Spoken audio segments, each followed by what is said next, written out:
السلام علیکم ورحمۃ اللہ وبرکاتہ۔ پچھلے ایپیسوڈ کے اندر آپ نے سنا کہ صلاح الدین ایوبی نے ناجی کو برطرف کرنے کی بات طے کر لی تھی اور اس سوڈانی لشکر کو مصر کے اندر نئی فوج کے ساتھ مدغم کرنے کا پورا ارادہ کر لیا تھا اور اس کے لیے حکم جاری کر دیا تھا۔ تو آئیے اس نئے ایپیسوڈ کو شروع کرتے ہیں۔ یہ بات ناجی کے خفیہ حرم میں بھی پہنچ گئی تھی کہ زکوئی کو امیر مصر نے رات بھر کا شرف باریابی بخشا ہے۔ زکوئی کے خلاف حسد کی آگ پہلے ہی پھیلی ہوئی تھی۔ اسے آئے ابھی تھوڑا عرصہ گزرا تھا، لیکن ناجی پہلے روز سے ہی اسے اپنے ساتھ رکھنے لگا تھا۔ اسے ذرا سی دیر کے لیے بھی اپنے حرم میں نہیں جانے دیا تھا، جہاں اس کی دل پسند ناچنے والی جوان لڑکیاں رہتی تھیں۔ زکوئی کو اس نے الگ کمرہ دیا تھا۔ انہیں یہ تو معلوم نہ تھا کہ ناجی اسے صلاح الدین ایوبی کو موم کرنے کی ٹریننگ دے رہا ہے اور وہ کسی بہت بڑے تخریبی منصوبے پر کام کر رہا ہے۔ یہ رقاصائیں یہ دیکھ کر جل بھن گئی تھی کہ زکوئی نے ناجی پر قبضہ کر لیا ہے اور اس کے دل میں ان کے خلاف نفرت پیدا کر دی تھی۔ حرم کی دو لڑکیاں زکوئی کو ٹھکانے لگانے کی سوچتی رہتی تھی۔ اب انہوں نے دیکھا کہ زکوئی کو امیر مصر نے بھی اتنا پسند کیا ہے کہ اسے رات بھر اپنے خیمے میں رکھا ہے، تو وہ پاگل سی ہو گئی تھی۔ اسے ٹھکانے لگانے کا واحد طریقہ قتل تھا۔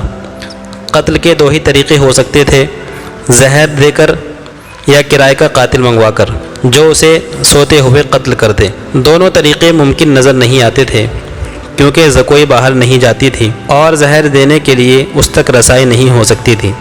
ان دونوں نے حرم کی سب سے زیادہ چالاک ملازمہ کو اعتماد میں لے لیا تھا۔ اسے انعام و اکرام دیتی رہتی تھی۔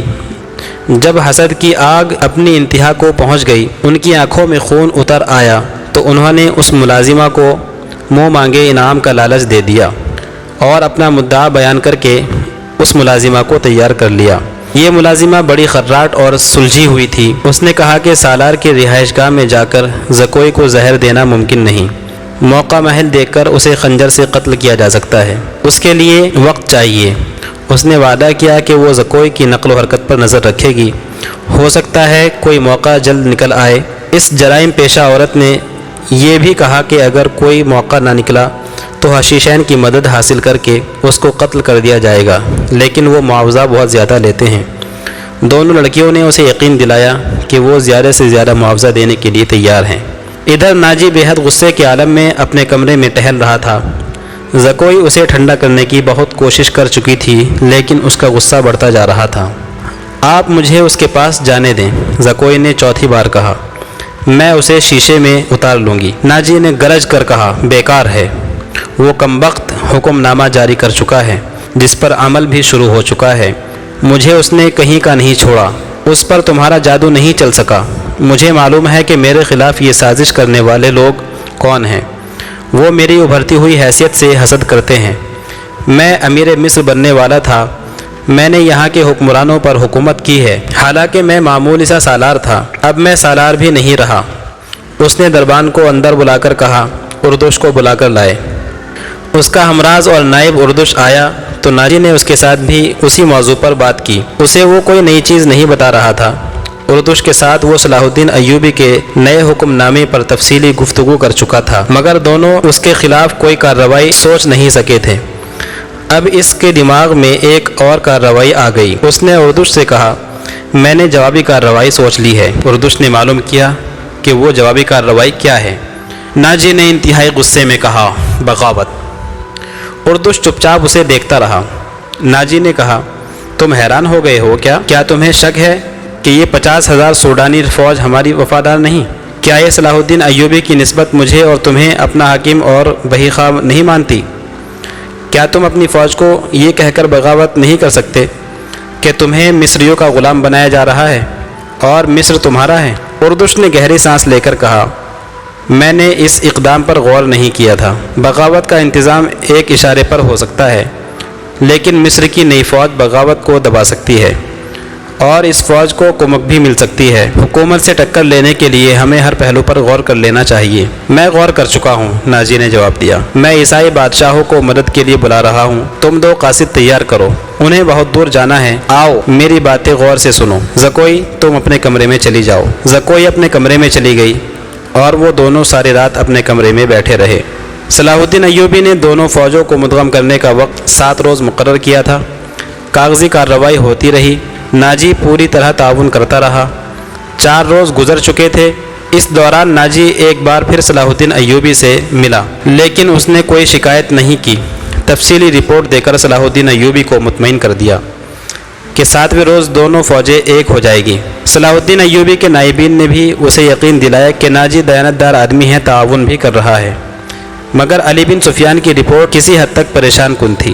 اس کی انٹیلیجنس سروس نے رپورٹ دی تھی کہ سوڈانی فوج کے سپاہیوں میں بے اطمینانی اور ابتری سی پائی جاتی ہے۔ وہ مصری فوج میں مدغم ہونے پر خوش نہیں۔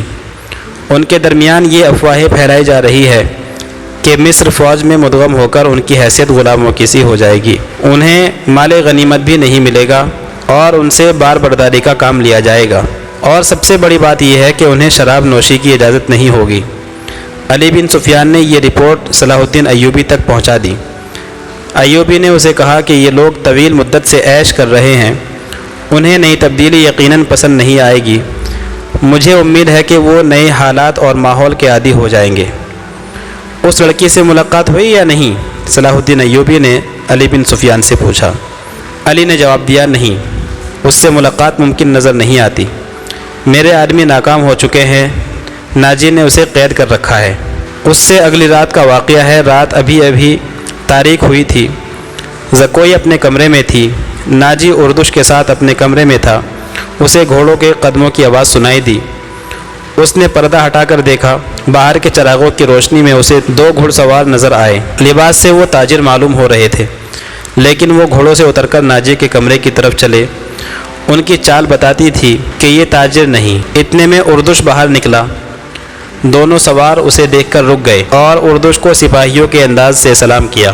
اردش نے ان کے گرد گھوم کر ان کے لباس کا جائزہ لیا، پھر انہیں کہا کہ ہتھیار دکھاؤ۔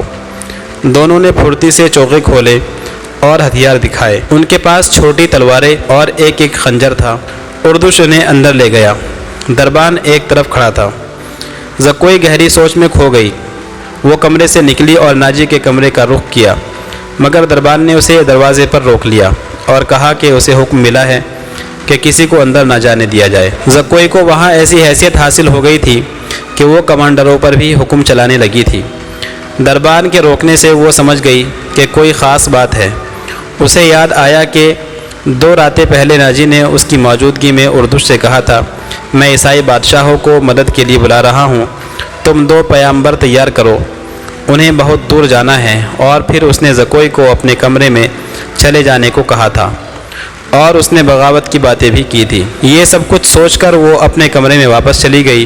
اس کے اور ناجی کے خاص کمرے کے درمیان ایک دروازہ تھا جو دوسری طرف سے بند تھا۔ اس نے اس دروازے کے ساتھ کان لگا دیے۔ ادھر کی آوازیں دھیمی دھیمی سنائی دے رہی تھی، لیکن اسے کوئی بات سمجھ نہ آئی۔ کچھ دیر بعد اسے ناجی کی بڑی صاف آواز سنائی دی۔ اس نے کہا، آبادیوں سے دور رہنا، اگر کوئی شک میں پکڑنے کی کوشش کرے تو سب سے پہلے یہ پیغام غائب کرنا، جان پر کھیل جانا، جو بھی راستے میں حائل ہو اسے ختم کر دینا۔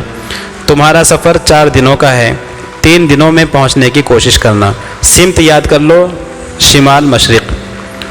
دونوں آدمی باہر نکلے۔ زکوئی بھی باہر آ گئی۔ اس نے دیکھا کہ وہ دونوں گھوڑوں پر سوار ہو رہے تھے۔ ناجی اور اردش بھی باہر کھڑے تھے۔ سواروں کو الوداع کہنے نکلے ہوں گے۔ سوار بہت تیزی سے روانہ ہو گئے۔ ناجی نے زکوئی کو دیکھا تو اسے بلا کر کہا، میں باہر جا رہا ہوں، کام بہت ہے، تم آرام کرو، اگر اکیلے دل نہ لگے تو حرم میں گھوم پھر کر آ جانا۔ ہاں، زکوئی نے جواب دیا، جب سے آئی ہوں باہر نہیں نکلی۔ ناجی اور اردش چلے گئے۔ زکوئی نے چوغا پہنا، کمر میں خنجر اڑسا اور حرم میں داخل ہو گئی۔ وہ جگہ چند سو گز دور تھی۔ وہ ناجی پر یہ ظاہر کرنا چاہتی تھی کہ وہ حرم میں گئی تھی۔ دربان کو بھی اس نے یہی بتایا۔ حرم میں داخل ہوئی تو وہاں کی رہنے والیوں نے اسے حیران ہو کر دیکھا۔ وہ پہلی دفعہ وہاں گئی تھی۔ سب نے اس کا استقبال احترام انتہائی پیار اور محبت سے کیا۔ ان 2 لڑکیوں نے بھی اسے خوش آمدید کہا جو اسے قتل کرانا چاہتی تھی۔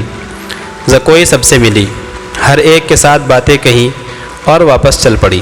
وہ خراٹ ملازمہ بھی وہیں موجود تھی جسے اس کے قتل کے لیے کہا گیا تھا۔ اس نے زکوئی کو بڑی غور سے دیکھا۔ تبھی زکوئی وہاں سے باہر نکلنے لگی۔ حرم والے مکان اور ناجی کے رہائش گاہ کے درمیانی علاقے میں راستہ اونچا نیچا تھا۔ زکوئی حرم سے نکل کر ناجی کے رہائش گاہ کی طرف جانے کی بجائے بہت تیز دوسری سمت میں چل پڑی۔ ادھر ایک پگڈنڈی بھی تھی، لیکن زکوئی اس سے ذرا دور ہٹ کر جا رہی تھی۔ اس سے 15-20 قدم پیچھے ایک کالے رنگ کا سایہ چل رہا تھا۔ وہ کوئی انسان ہی ہو سکتا تھا، مگر سر سے پاؤں تک ایسا لبادہ اوڑھے ہوئے تھا جس کی وجہ سے وہ سیاہ بھوت لگ رہا تھا۔ زکوئی کی رفتار تیز ہوئی تو اس بھوت نے اپنی رفتار اور بھی تیز کر لی۔ آگے گھنی جھاڑیاں تھیں، زکوئی ان میں روپوش ہو گئی، سیاہ بھوت بھی ان میں روپوش ہو گیا۔ وہاں سے کوئی 250-300 گز آگے چل کر صلاح الدین ایوبی کی رہائش گاہ تھی، جس کے ارد گرد فوج کے بڑے مرتبے کے لوگوں کے کمرے تھے۔ زکوئی کا رخ ادھر ہی تھا۔ وہ گھنی جھاڑیوں میں سے نکلی ہی تھی کہ بائیں طرف سے اس کالے بھوت نے نہایت تیزی کے ساتھ زکوئی پر خنجر سے حملہ کر دیا۔ خنجر زکوئی کے بائیں کندھے اور گردن کے درمیان اتر گیا۔ زکوئی کی چیخ نہیں نکلی، خنجر اس کے کندھے سے نکل گیا۔ زکوئی نے اتنا گہرا زخم کھا کر بھی نہایت تیزی سے اپنے کمر سے خنجر نکالا۔ بھوت نے اس پر دوسرا وار کیا ہی تھا کہ زکوئی نے اسے اپنے ہاتھ سے روک کر خنجر اس کے بازو میں مار دیا اور دوسرا خنجر پھر سے اس کے سینے میں گھونپ دیا۔ اسے چیخ سنائی دی جو کسی عورت کی آواز لگ رہی تھی۔ زکوئی نے اپنا خنجر کھینچا اور پھر تیسری مرتبہ اس بھوت کے پیٹ میں خنجر مار دیا، لیکن زیادہ گہرا زخم لگنے کی وجہ سے زکوئی کو بے ہوشی ہونے لگی۔ زکوئی نے یہ نہیں دیکھا کہ اس پر حملہ کرنے والا کون تھا۔ وہ نہایت تیزی کے ساتھ دوڑنے لگی، خون بہہ رہا تھا۔ صلاح الدین ایوبی کا مکان اسے چاندنی میں نظر آ رہا تھا۔ کچھ ہی دور فاصلے پر صلاح الدین ایوبی کے اس مکان کی روشنی نظر آنے لگی۔ زکوئی نے چلانا شروع کر دیا، علی ایوبی، علی ایوبی۔ اس کے کپڑے لال سرخ ہو گئے تھے اور وہ بڑی مشکل سے قدم گھسیٹ رہی تھی۔ اس کی منزل تھوڑی ہی دور رہ گئی تھی، جہاں تک پہنچنا اس کے لیے ممکن نظر نہیں آتا تھا۔ وہ برابر صلاح الدین ایوبی اور علی بن سفیان کو آواز لگائے جا رہی تھی۔ اسی کے ساتھ زکوئی بے ہوش ہو کر گر پڑی۔ تو ناجی نے جس زکوئی کو صلاح الدین ایوبی کے لیے تیار کیا تھا، اس ایپیسوڈ کے اندر ہم آپ کو بتلائیں گے کہ آخر زکوئی یہ کون سا راز تھا۔ تو دیجیے ہمیں اجازت، ملتے ہیں پھر نئے ایپیسوڈ کے ساتھ۔ السلام علیکم ورحمۃ اللہ وبرکاتہ۔